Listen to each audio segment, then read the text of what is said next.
Halo Warriors, selamat datang kembali di channel YouTube Dewan 12. Dan kali ini adalah kesempatan yang aku tunggu-tunggu. Karena kali ini aku bisa mendatangkan salah satu anggota Dewan 12 lainnya. Dan beliau adalah seorang pakar filologi. Siapa lagi kalau bukan Prof. Menhem Ali. Halo Prof. Menhem Ali, Halo. selamat datang di studio El Warrior. Iya, baik. Alhamdulillah, baik. Alhamdulillah.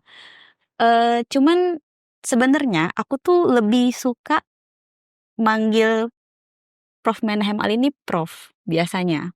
Karena aku orang yang sangat menghargai perjuangan orang-orang yang menuntut ilmu tinggi. Tapi karena Prof. Menhem Ali orangnya sangat sederhana, minta dipanggil Pak aja.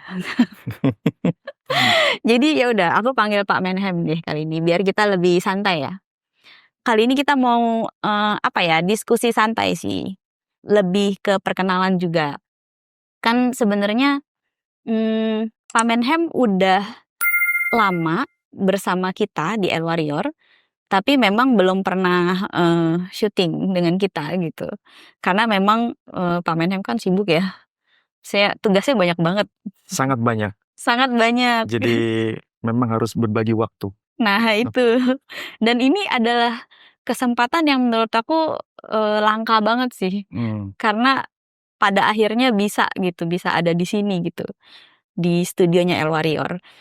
Dan kalau misalnya aku mau nanya nih Pak Menhem, kan udah lama nih kita sering ketemu sebenarnya. Pak Menhem juga sering datang ke base campnya El Warrior, bahkan sampai ya berdiskusi sampai tengah malam dan menginap di sini juga gitu.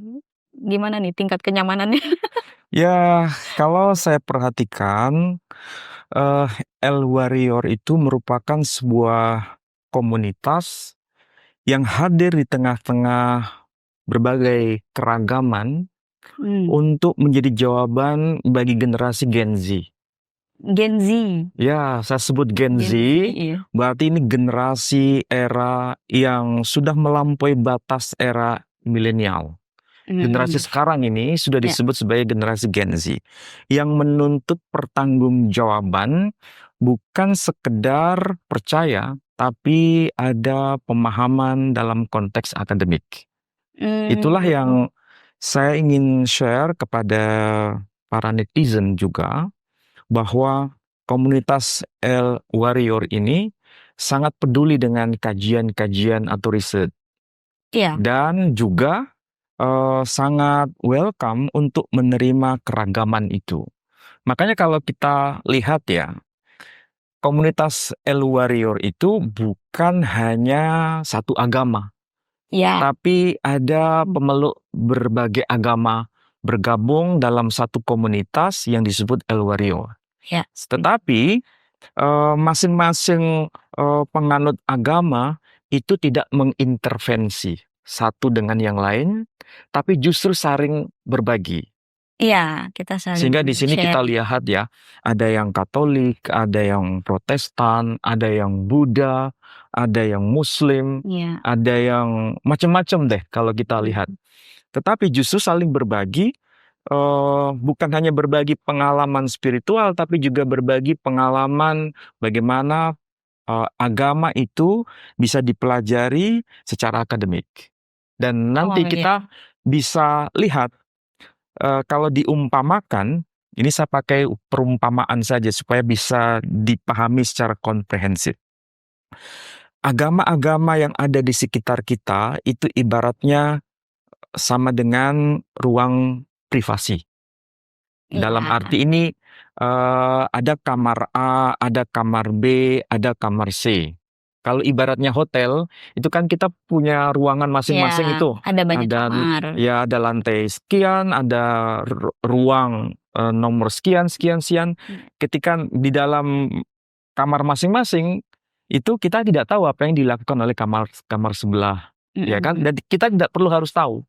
Tetapi ketika sudah berada di lobi, kita kan bisa bersama-sama diskusi beragam informasi, ya kan? Jadi kita tahu batasnya, mana yang ini bagian dari ruang privasi yang private, mana yang ini merupakan ruang publik. Ruang untuk berdiskusi bersama. Ruang untuk berdiskusi bersama. Dan kita istilahnya jadi punya meeting point, ya ruang tamunya gitu. Ruang tamu. Dan itu adalah salah satu sistem di L-Warrior juga. Jadi di L-Warrior sendiri kan memang wadah kenapa kita beragam, karena supaya kita bisa sama-sama berdiskusi dan mencari, kadang-kadang kita mencari kesamaan juga. Walaupun berbeda, tapi kita tetap mencoba mencari sumber yang sama. Gitu. Dan kalau misalkan menurut Pak Menhem nih, di L-Warrior sendiri selama Pak Menhem berdiskusi gitu, kita kan lebih sering kayak ngebahas kitab suci ya kalau sama Pak Menhem gitu.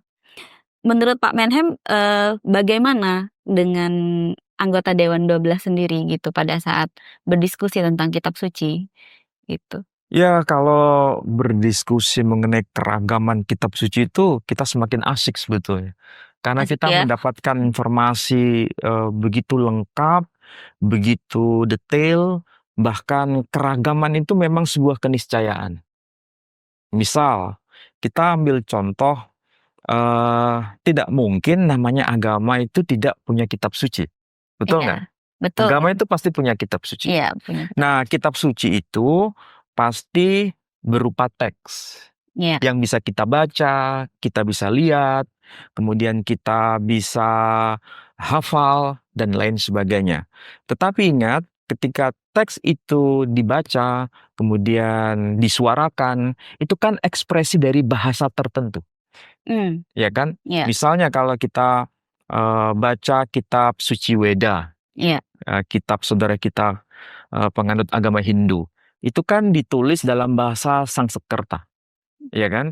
Nah, bahasa Sangsekerta itu sendiri kita bisa pelajari sebetulnya, lepas dari agama apapun yang kita punya. Jadi bukan berarti seorang Kristen tidak boleh belajar bahasa Sangsekerta, karena bahasa Sangsekerta itu adalah bahasa suci dari kitab Suci Weda. Kan ini harus jelas bahwa ada pembeda mana kitab suci, agama tertentu, dan apa yang dimaksud dengan bahasa itu menjadi netral. Sama dengan kalau misalnya orang Yahudi itu kan punya kitab suci yang namanya Tanakh. Atau yang disebut Torah, Nevi'im, Ketuvim. Kalau saudara kita kaum Kristen menyebutnya itu kitab suci perjanjian lama. Itu kan aslinya ditulis dalam bahasa Hebrew atau bahasa Ibrani. Ya kan? Nah, bahasa Ibrani itu tidak harus dipelajari oleh mereka yang berasal dari Israel, atau yang mereka ini adalah orang-orang Bnei Israel. Orang Kristen pun boleh belajar bahasa Ibrani. Orang Hindu pun boleh belajar bahasa Ibrani, orang Buddhis pun boleh belajar bahasa Ibrani, karena bahasa itu netral. Nah, dari sinilah kita tahu batasnya, mana yang ini kitab suci, mana ini yang bahasa. Tapi antara kitab suci dan bahasa itu bisa ada sinergi. Sehingga kalau misalnya ini, kalau ada orang mengatakan salam, itu kan bahasa Arab ya. Tapi kalau bahasa Ibrani kan jadi shalom. Tapi kalau dipelajari itu artinya damai sejahtera. Dan di bahasa Arab assalamualaikum. Ya, di kalangan Muslim ada assalamualaikum. Di kalangan tradisi Ibrani atau di gereja kan biasa itu mengucapkan shalom aleichem. Kalau diterjemahkan tuh artinya damai sejahtera bagi saudara-saudara sekalian. Salam sejahtera. Ya, makanya salam itu damai sejahtera. Shalom, damai sejahtera. Dalam bahasa Chinese ada istilah apa itu? Yang kita sebut sancai. Ketika di dalam tempat ibadah mereka selalu mengucapkan sancai. Apa makna sancai? Damai sejahtera. Saudara kita Hindu misalnya di pura, mereka biasa mengucapkan Om Santi, Santi, Santi, Om. Apa makna Santi dalam bahasa Sangsekerta? Damai sejahtera. Dari sinilah kita menemukan semacam titik temu atau meeting point. Oh, ternyata agama-agama ini ada sesuatu yang menyatakan kata suci yang bisa dipahami bersama. Ya nih, hadirnya agama itu untuk damai sejahtera. Setuju banget. Iya kan? Jadi memang Pak Menhem sendiri merasa nyaman di El Warrior karena diskusi-diskusi kita terkait keberagaman itu. Iya, betul. Dan bukan berarti di El Warrior itu mencampur adukan agama, bukan. Justru kita di sini itu mempelajari, saling mempelajari supaya kita semakin memahami sumber-sumber yang ada. Kan orang-orang yang di sini tuh memang orang-orang yang tadi seperti Pak Menhan bilang Gen Z, orang-orang yang kritis. Betul, ya. Kritisnya luar biasa kritis, semua dipertanyakan gitu. Cuman kan di sini kita juga selain mempertanyakan semuanya, kita enggak yang cuman udah tahu ya udah gitu, tapi justru dengan kita tahu, kita memahami, kesadaran kita meningkat, kita semakin tahu harus bagaimana menjadi orang yang bermanfaat gitu. Dari kitab suci dan agama yang kita pelajari ujung-ujungnya apa sih? Menjadi orang baik kan ya. Maksudnya semua agama itu tujuannya awalnya pasti untuk menjadi orang baik, mengajarkan kebaikan. Dan di situ kita mencari meeting point untuk supaya kita itu tidak mengkotak-kotakan juga. Jadi bukan berarti kita mencampur adukan, tapi kita mencari keberagamannya, tapi juga mencari persamaannya supaya kita itu damai dengan sesama agama yang lain gitu.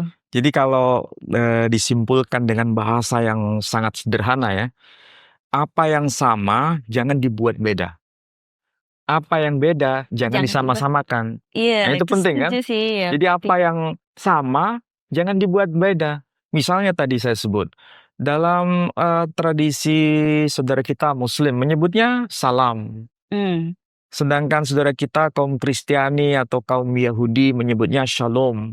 Itu kan bedanya antara bahasa Arab dengan bahasa Ibrani. Cuman Tapi beda bahasa. maknanya kan kita bisa lihat, artinya damai sejahtera. Maknanya sama. Jadi apa yang sama itu jangan dibuat beda. Setuju. Betul kan? Betul. Sedangkan apa yang beda jangan disama-samakan sehingga mencampur adukkan semua. Kalau bahasa generasi Gen Z itu mengobok-obok, kemudian mengoplos. Ya kan? Ya. Kan tidak mungkin itu kita lakukan. Nggak mungkin. Kalau kita lakukan itu sama dengan menciptakan agama baru. Dan tidak mungkin itu. Dan sangat-sangat tidak mungkin. Itu sangat salah arah kalau kita sudah kayak gitu. Kita bisa bersama-sama tapi bukan bermakna menyama-nyamakan.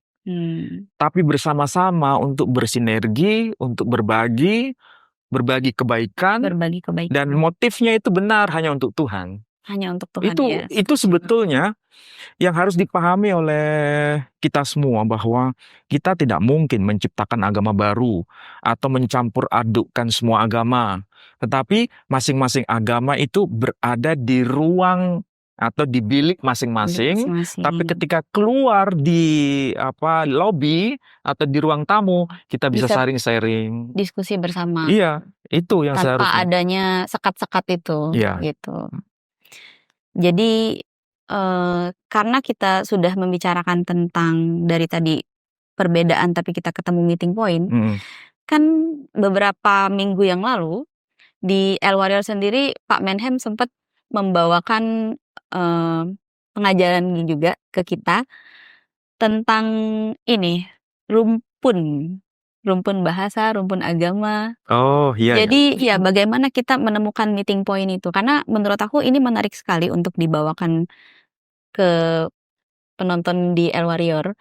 Banyak yang masih penasaran antara agama Semitik dengan agama Arya, termasuk yang Oriental juga gitu kan. Karena seolah-olah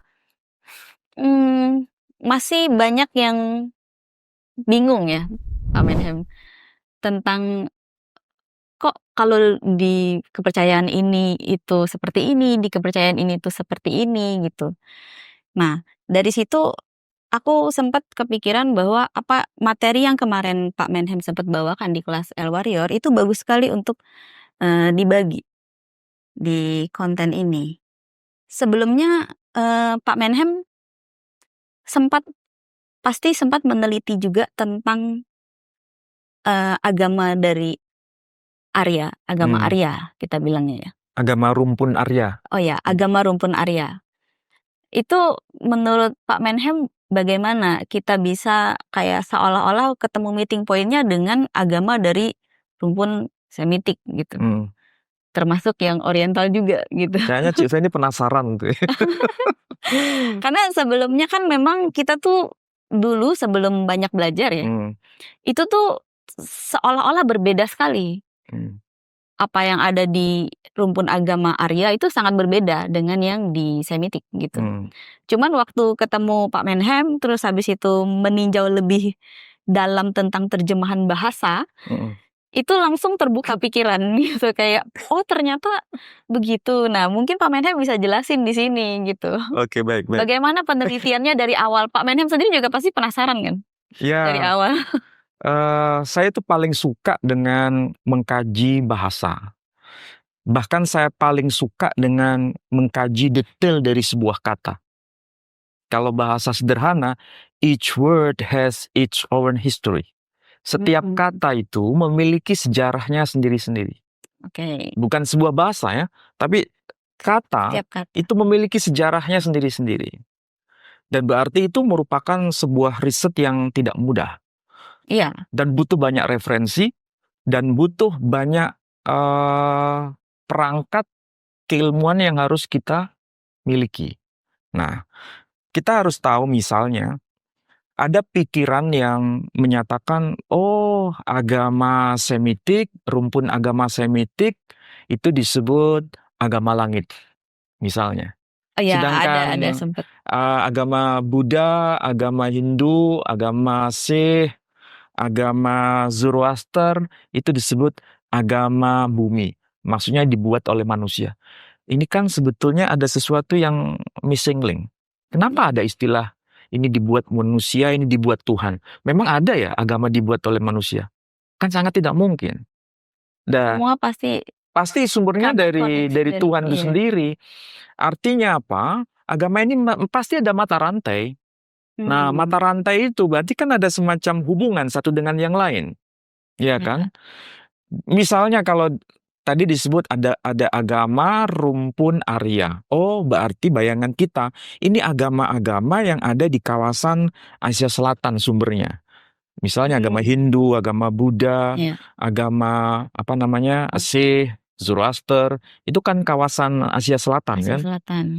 Kemudian agama Semitik itu agama Timur Tengah, Kristen, Yahudi, Islam itu kan sumbernya dari sono. Saya pakai istilah Gen Z, pakai sono kan? Kalau di sini pakai apa sini? Sono sini oke. Apakah memang ada mata rantai yang menghubungkan? Sebetulnya iya, ada mata rantai yang menghubungkan dari konsep yang sederhana misalnya. Bahwa memang harus ada yang namanya sosok yang menjadi mediator ya, sosok yang menjadi mediator antara dunia langit dan dunia bumi. Apa itu misalnya? Misal kalau dalam tradisi Yahudi itu ada tokoh yang bernama Moshe. Moshe kalau kita menyebut Moses atau Musa. Musa itu kan sebetulnya dia menjadi penghubung antara langit dan bumi kan? Tahu maksudnya ya? Dia sebagai orang pilihan Tuhan supaya bisa membimbing umat dia manusia. Bisa menerjemahkan bahasa menerjemahkan langit. maksud Tuhan, menerjemahkan apa kehendak langit kepada manusia yang ada di bumi. Saya pakai istilah sederhana itu supaya dipahami. Nah, orang Yahudi ketika menyebut Moshe atau Musa atau Moses itu di dalam tanah ini tanah itu Torah Nevi'im Ketuvim. Mungkin pemirsa harus tahu ini kitab yang disebut Torah. Ini kitab Toret. Kalau Toret itu ya kitab Taurat ya. Ini dalam kitab Bereshit, kitab Kejadian. Musa itu disebut sebagai Ish Ha-Elohim. Apa itu Ish? Ish itu manusia laki-laki. Ha-Elohim itu artinya Tuhan. Jadi kalau digabungkan dua kata ini, manusia ilahi. Berarti ini kan bukan manusia pada umumnya, tapi manusia yang mendapatkan amanah dari Tuhan untuk menerjemahkan bahasa langit.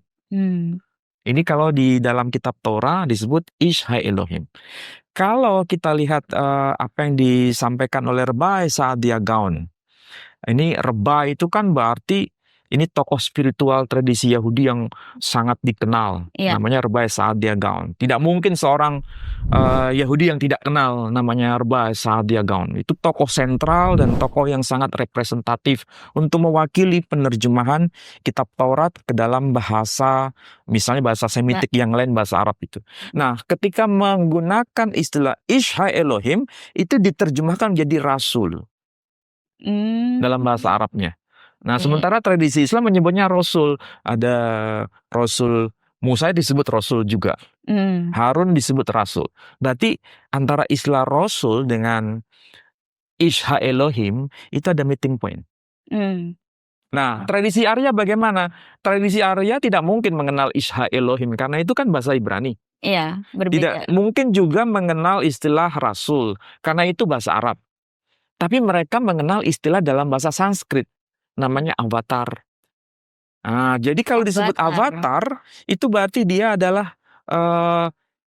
sosok yang mewakili bahasa langit turun ke bumi dalam rangka membimbing manusia.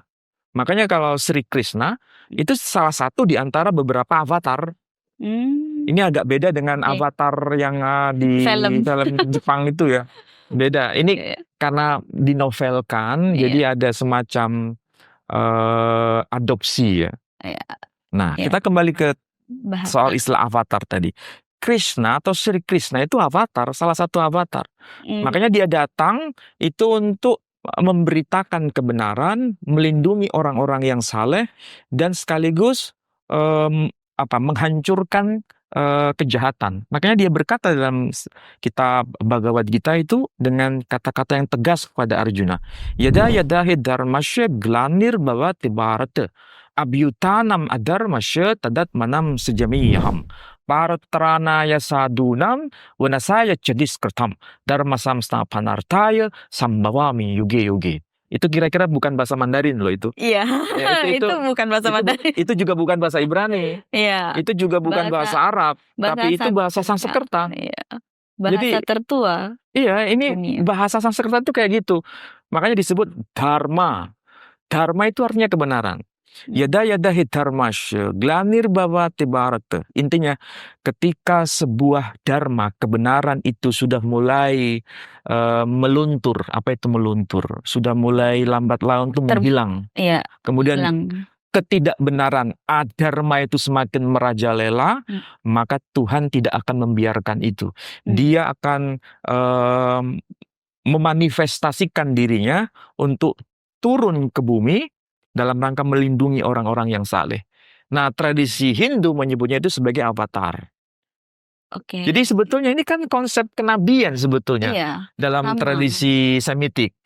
Cuma orang-orang kalangan tradisi Arya tidak menyebutkan dengan istilah nabi, karena istilah nabi kan bahasa Arab.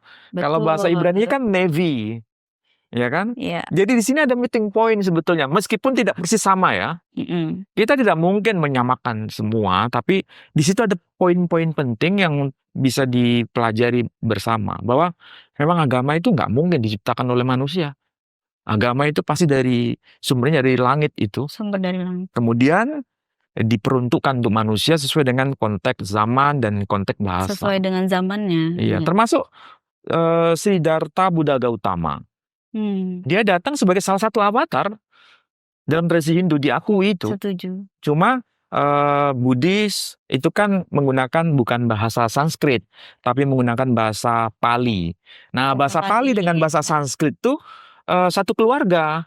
Satu rumpun. Satu rumpun. Makanya kalau orang Hindu bahasa Sanskrit atau Sanskerta menyebut kebenaran itu dengan istilah dharma.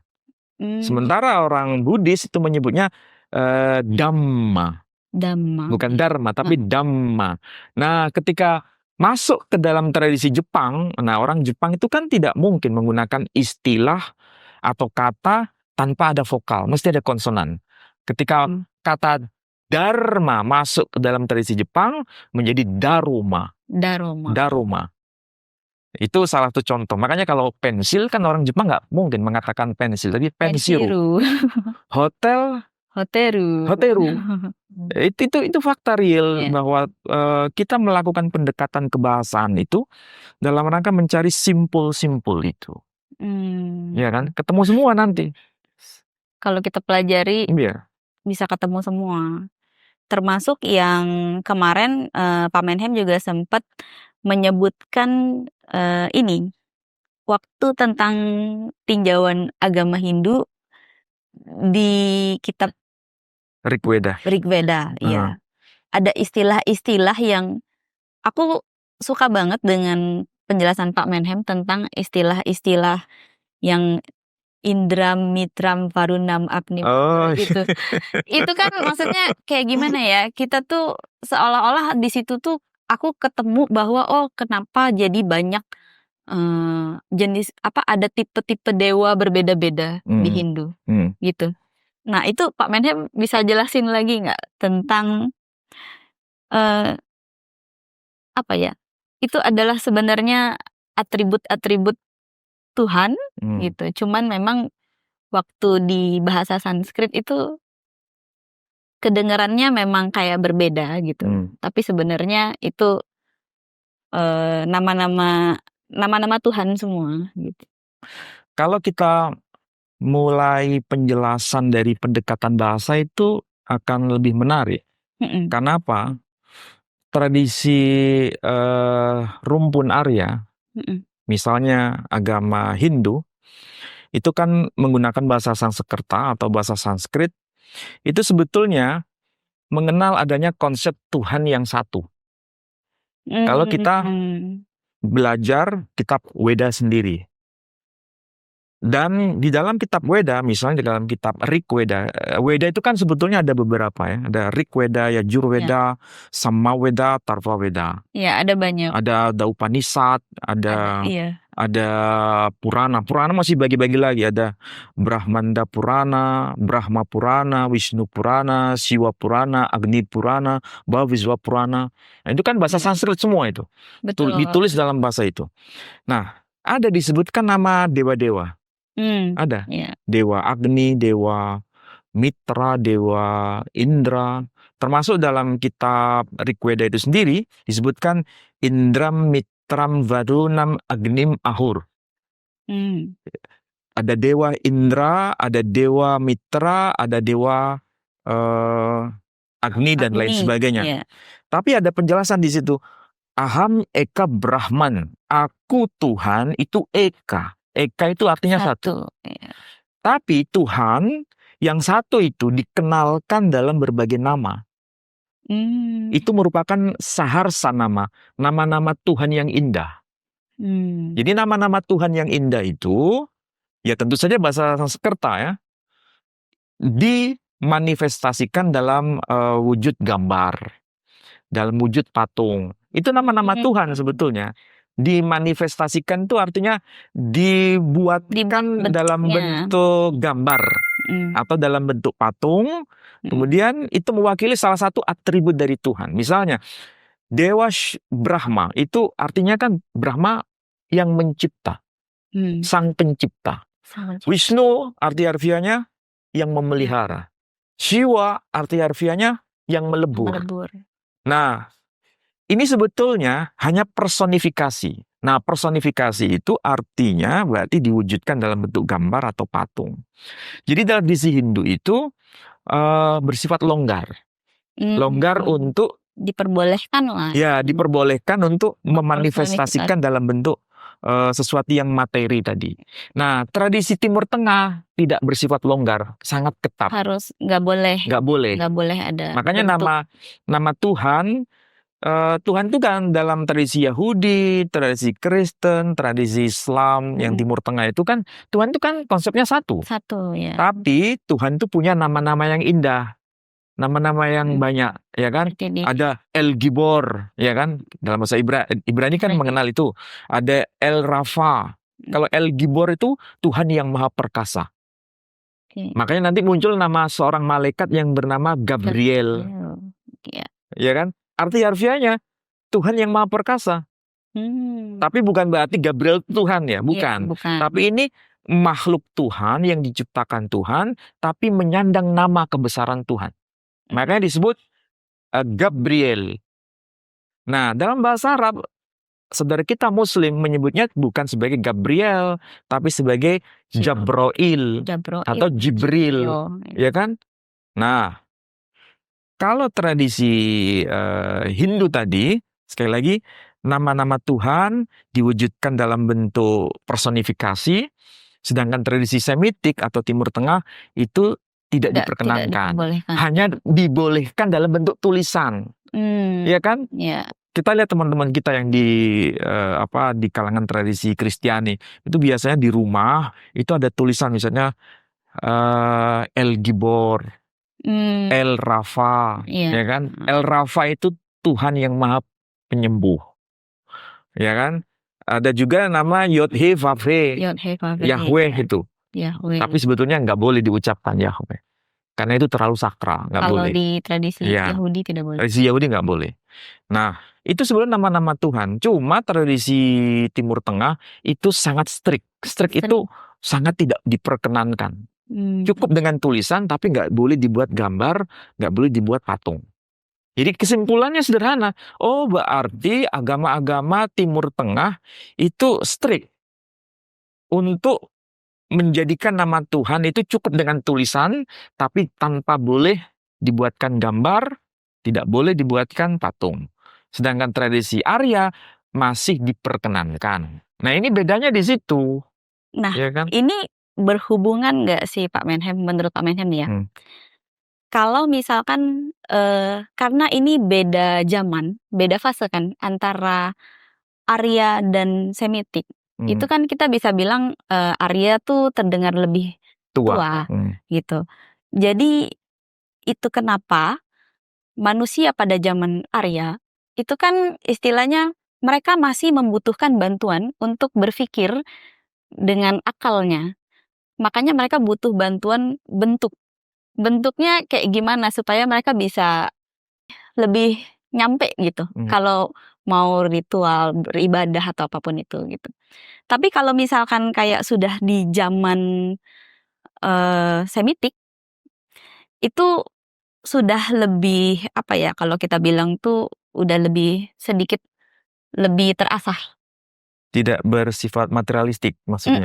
Jadi udah secara iman sudah lebih mudah percaya, makanya lebih ketat. Tidak boleh lagi ada personifikasi itu, ke bentuk materi itu gitu loh. Karena kalau kita dengar dari kisah-kisah yang ada di kitab suci agama Semitik, itu kebesaran Tuhan itu mukjizatnya banyak banget terjadi. Jadi sudah sebanyak itu, apakah masih butuh bentuk untuk berkoneksi gitu?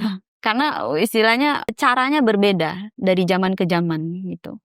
Kalau Cik Feni tanya kepada saya dari perspektif saya pribadi, saya tidak punya kapasitas untuk menjawab itu. Tetapi kalau saya ingin menyuarakan sesuai dengan pemahaman tradisi Hindu sendiri, itu menarik untuk kita bisa share pada kesempatan ini. Nah, para pandita Hindu itu memberikan penjelasan, dan saya sering komunikasi dengan mereka. Tata cara peribadatan dalam tradisi Hindu itu dibagi dua. Itu bukan pernyataan saya, tapi ini pernyataan para pandita Hindu. Cara peribadatan itu dibagi dua. Ada cara peribadatan untuk orang awam dan tata cara peribadatan untuk orang yang sudah mengalami fase tahap berikutnya yang lebih tinggi. Spiritualnya para yogi misalnya. Kalau untuk awam boleh menggunakan yang namanya nama Tuhan yang dipersonifikasi yang dalam bentuk gambar atau patung. Yang mereka sebut dengan istilah pratima. Jadi pratima itu ada gambar atau itu ada patung, boleh menyembah Tuhan dengan apa istilahnya media itu. Tapi untuk orang awam sebetulnya.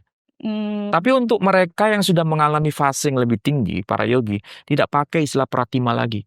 Dia menyembah Tuhan dengan kesadaran penuh tanpa melalui media. Oh, Itu yang saya pahami dari tradisi Hindu ya. Ini bukan tafsiran saya, tapi ini pernyataan dari para pandita Hindu sendiri. Jadi ada untuk yang awam, ada untuk mereka yang sudah naik kelas. Lebih memahami ya. Tapi kalau tradisi Semitik, ya, tradisi Timur Tengah, baik yang awam maupun yang berkelas, semua strict nggak boleh. Kecuali hanya tulisan saja. Jadi kalau kita mengenal Tuhan, Tuhan Maha Penyembuh, misalnya kita sakit gitu ya, yang kita bisa lihat El Rafa, Tuhan yang Maha Menyembuh. Hanya melihat tulisan itu aja, nggak lihat bagaimana bentuknya, bagaimana gambarnya, bagaimana patungnya, kita nggak bisa. Tidak perlu, dan karena tidak boleh memang. Tidak boleh. Kalau tradisi Semitik tidak boleh. Jadi ada yang longgar, ada yang strict. Nah masalahnya kita nggak boleh kan memaksa orang, kamu harus begini, kamu harus begitu. Kita itu nggak pilihan. bisa. Karena setiap orang kan punya fasenya masing-masing. Pembelajaran hidupnya berbeda-beda. Hanya pengalaman. Dan setiap orang kan mesti kenaikan jenjang spiritualnya itu kan tidak bisa diseragamkan. Setuju. Semua mengalami fase sendiri-sendiri. Dan kita nggak boleh memaksakan.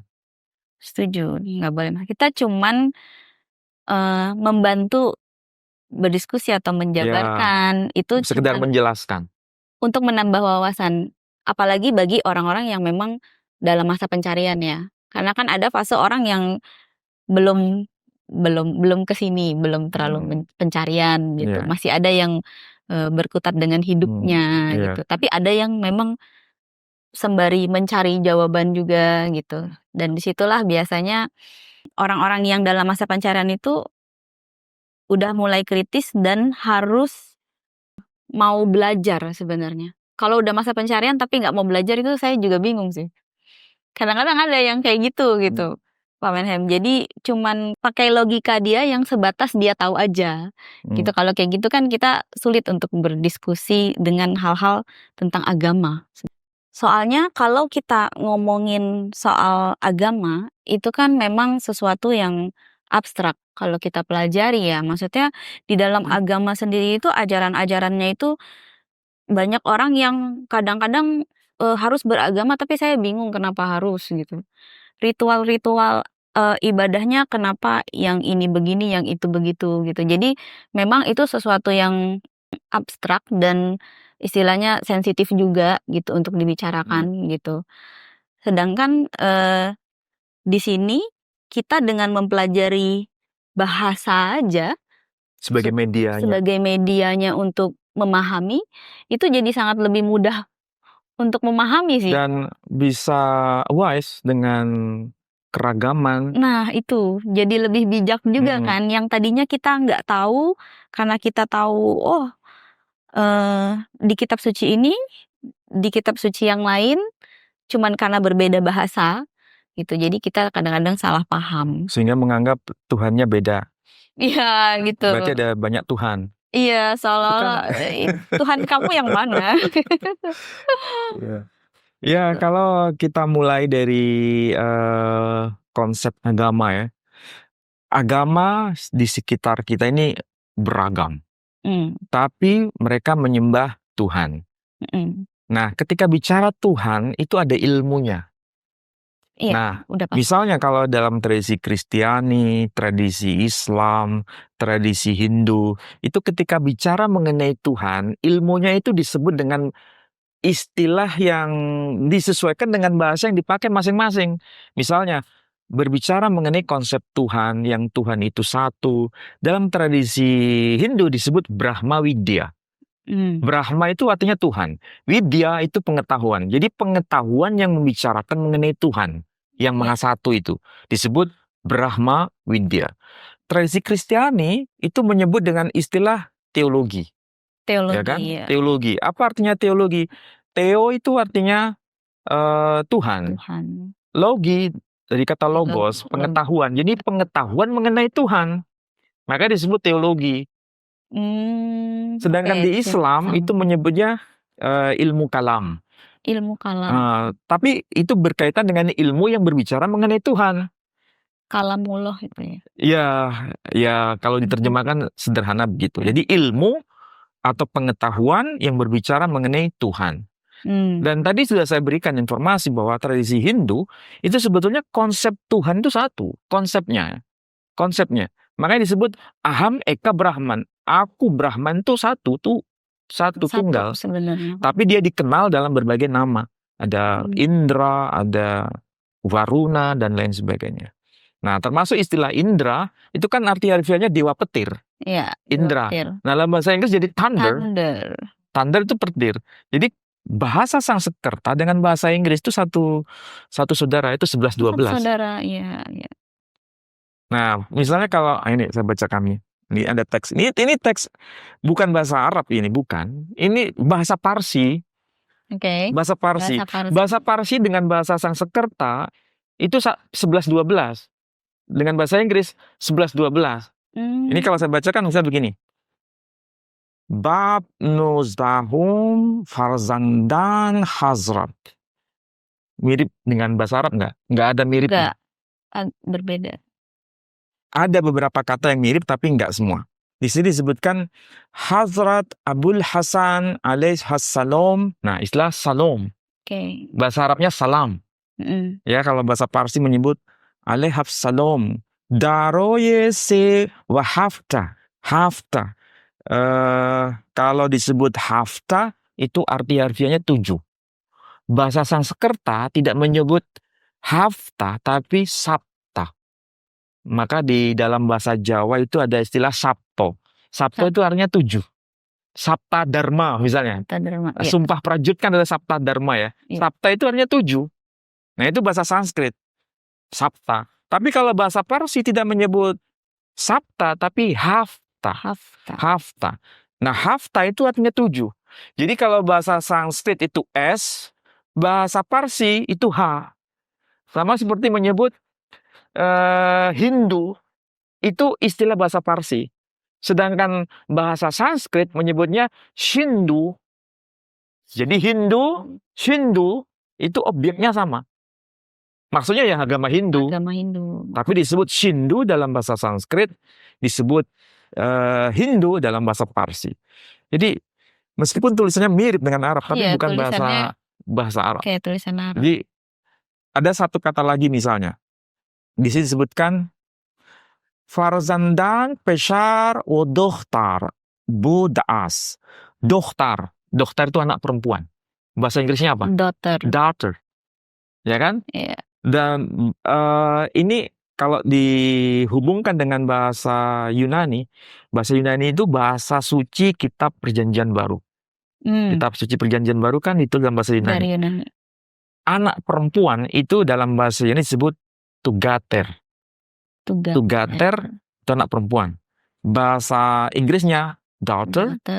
Bahasa bahasa Jerman menyebut Dochter. Sedangkan dalam bahasa Parsi menyebut Dohtar. Disinilah kita bisa kesamaan. Iya, karena ini satu keluarga keluarga besar. Jadi sekali lagi kalau bicara Tuhan, sebetulnya punya konsep-konsep yang ada kedekatan dengan menggunakan istilah yang beragam. Dan mengajarkan Tuhan itu satu.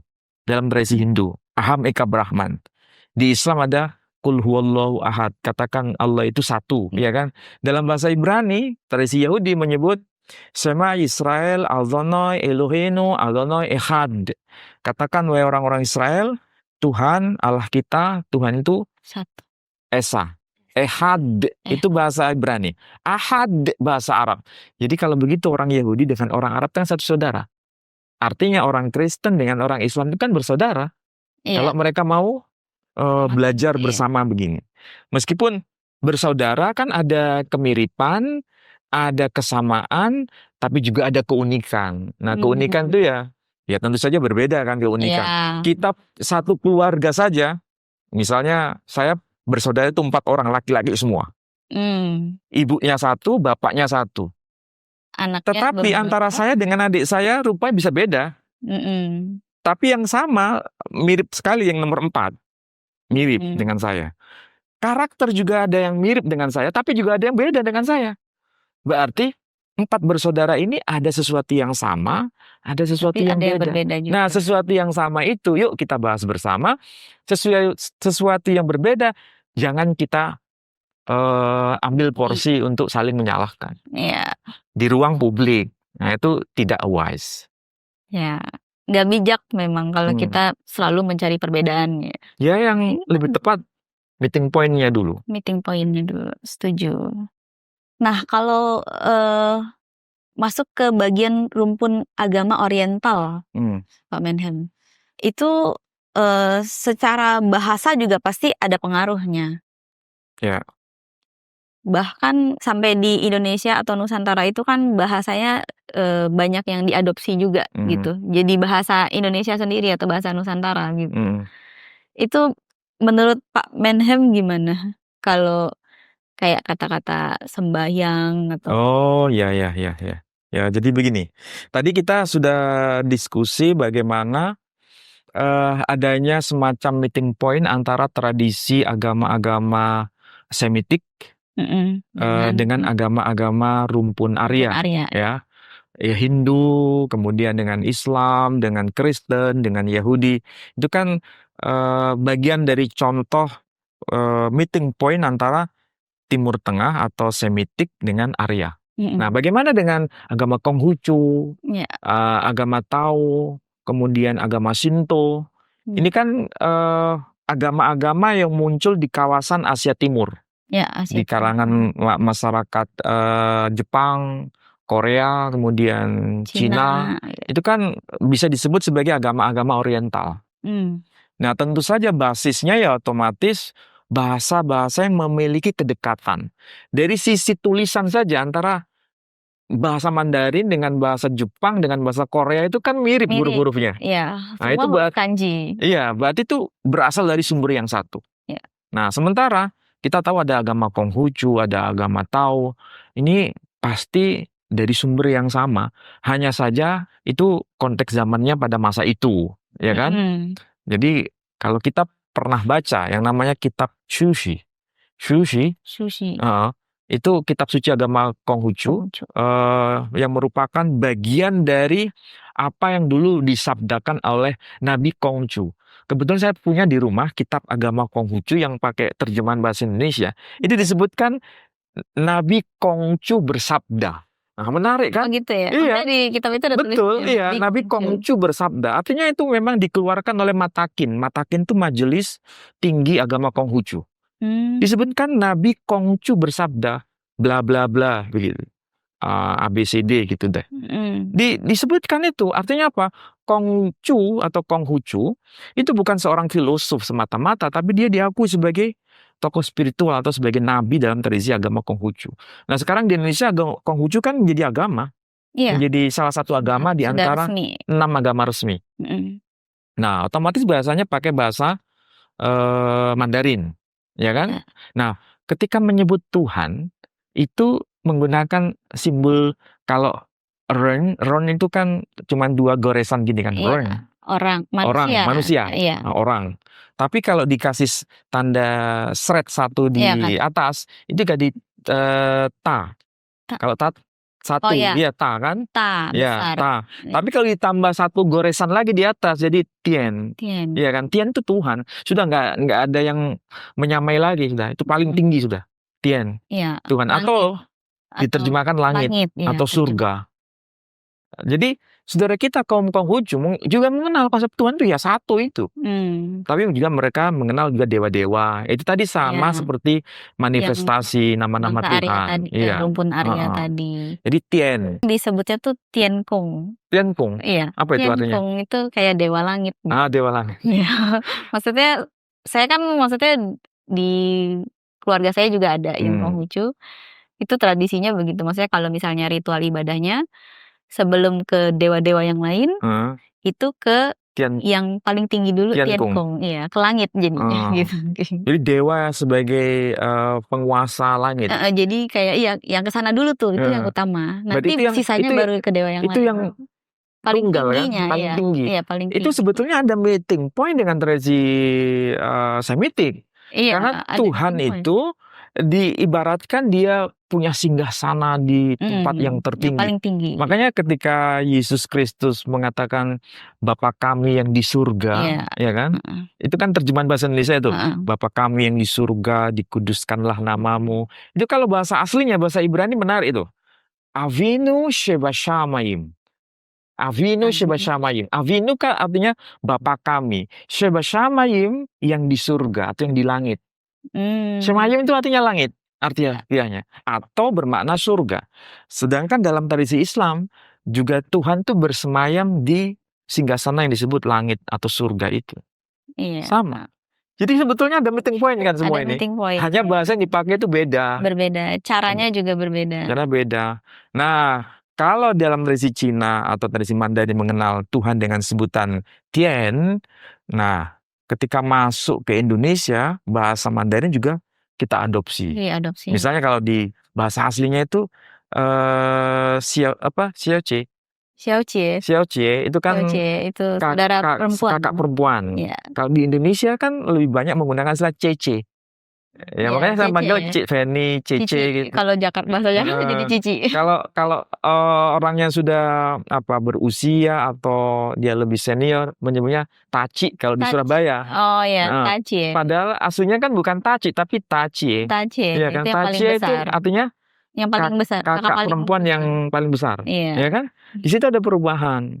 Nah, konsep dalam tradisi Sunda, orang Sunda nih sama orang Jawa menyebut Tuhan itu masih kita lestarikan dengan bahasa kita sekarang. Apa itu? Sembahyang.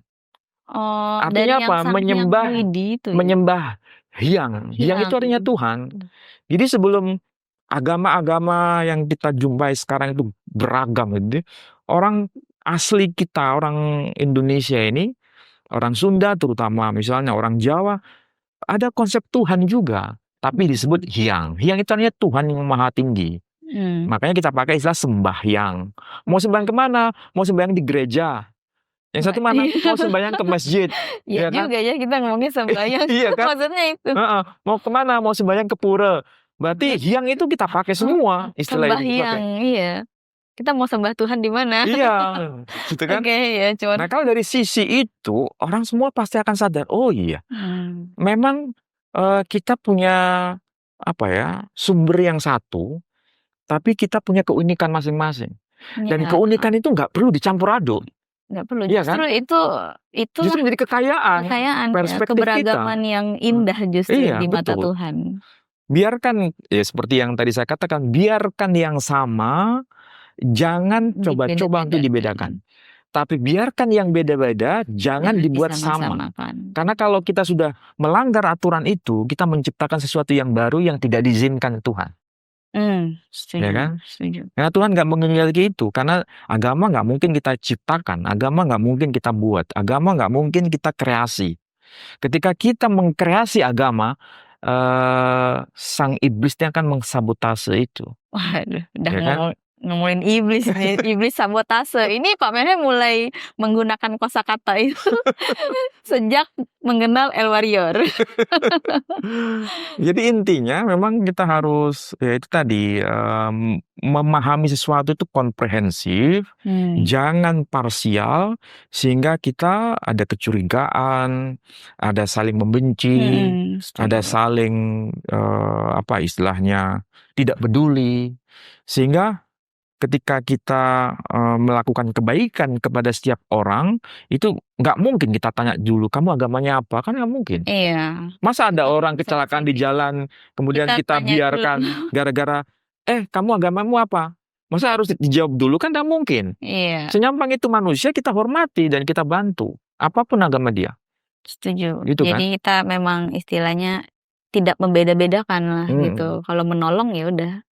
Itu tadi, jadi dalam tradisi kita juga ada istilah hyang.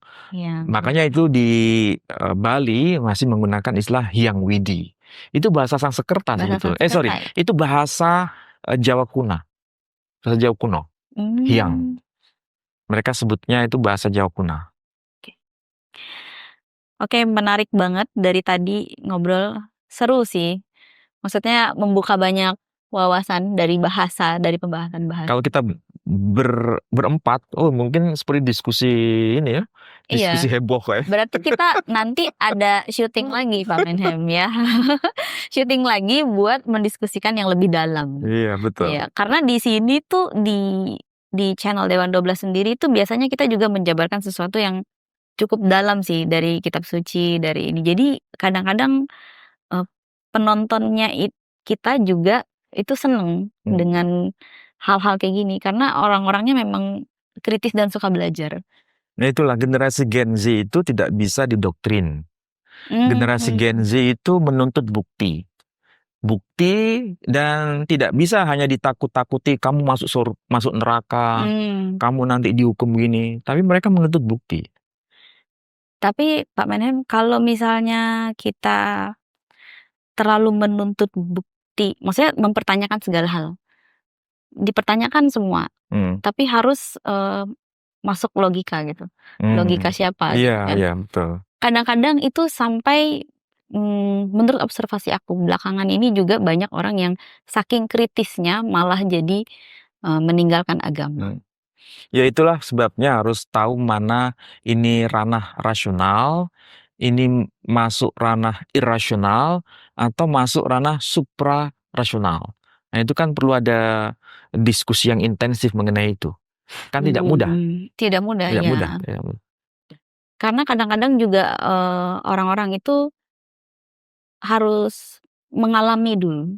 Mengalami, kalau belum mengalami sulit untuk paham gitu. Apalagi ranah spiritual ya. Maksudnya spiritual itu kan mencakup sebenarnya termasuk supranatural itu termasuk ke spiritual bukan menurut Pak Menhem? Ya, itu bisa diskusikan lebih lanjut.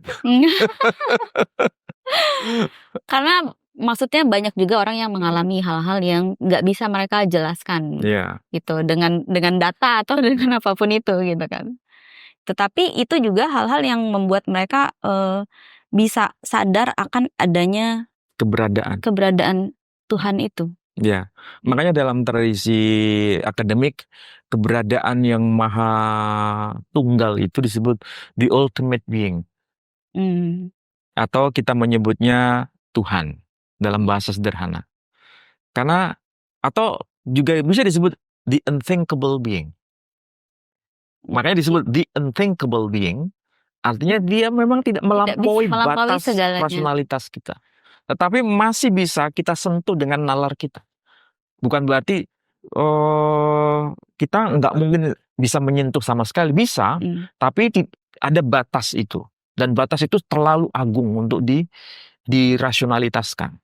Iya, kalau sudah masuk wilayah rasionalitas sulit untuk dijelaskan gitu. Karena memang itu lebih cuman indera tertentu yang bisa merasakan. Nggak semua indera kita bisa, tapi itu lebih ke merasakan sih. Kalau keberadaan Tuhan itu gitu. Yaudah kalau gitu terima kasih banget Pak Menhem hari ini udah menjelaskan banyak ke kita. Aku senang banget akhirnya bisa bersama Pak Menhem di studio El Warrior. Dan juga ya sebenarnya intinya pertemuan Pak Menhem dengan El Warrior itu memang takdir yang menyatukan kita ya Pak Menhem. Sulit untuk kita jelaskan, cuman intinya orang-orang di El Warrior itu terkumpul memang karena ada saling frekuensi yang tarik-menarik lah gitu. Karena kita sama-sama pencarian, pengen belajar, terutama belajar pengetahuan tentang ketuhanan ini. Gitu. Makanya kita terkumpul di sini dan kita sama-sama orang-orang yang ingin berjuang. Pak Menhem juga berjuang kan. Berjuang untuk menebar kebaikan kepada siapapun, apapun latar belakangnya, dan kita tidak membeda-bedakan. Nah, itu dia. Itu perjuangan El Warrior. Kayak gitu. Dan semoga konten kali ini menambah wawasan kalian semua, kita semua juga, aku juga gitu. Dan terima kasih banget untuk Pak Menhem sudah bersedia hadir hari ini pulang ke Surabaya. Yeah. Dan pagi-paginya masih sempat syuting untuk El Warrior gitu. Keren banget Pak Menhem. Terima kasih dan support kita terus, support channel Dewan 12 dengan kontribusi yang positif, energi yang positif. Dan subscribe, like, komen yang banyak. Semua fansnya Prof. Menhem Ali silakan komen yang banyak. Dan kita pamit dulu ya. Ya, Makasih, dadah. dadah.